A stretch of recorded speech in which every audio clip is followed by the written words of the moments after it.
হঠাৎ রাত ৩টায় মন কেঁপে উঠেছে।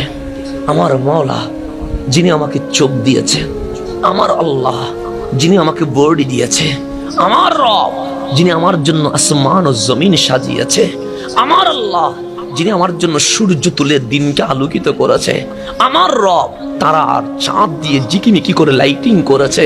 আমি তো জীবনে আমার আল্লাহর জন্য কাঁদি নাই, আমি তো কেঁদেছি ওর জন্য যে আমার কোনো উপকার করতে পারবে না। আমার নবী বলেন, তোমার মা হয়তো বা ঘুমিয়ে গেছে, তোমার বাবা হয়তো বা গুম অবস্থায় আছে, সবাই যখন ঘুমিয়ে গেছে হঠাৎ তোমার বিবেক জাগ্রত হয়েছে যে রহমান আমার রিজিক দিল, আমি সেই রহমানের জন্য কি করলাম? যে আল্লাহ আমারে মানুষ বানাইলো সেই মাওলার জন্য আমি কি করলাম?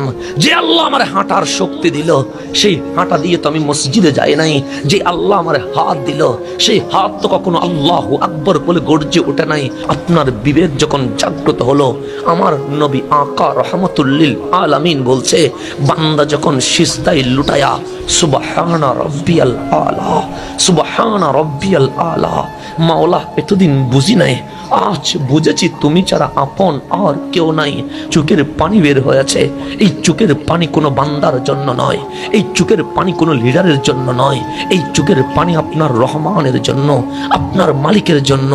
আল্লাহর রাসূল বলে দু চোখের দু ফোঁটা পানি যেটা আল্লাহর জন্য বের হয়েছে, সেই 2 ফোঁটা পানি যদি জাহান্নামের আগুনের সামনে রাখা হয়, তোমার চোখের পানির এত পাওয়ার, জাহান্নামের আগুন নিমিষেই বন্ধ হয়ে যাবে।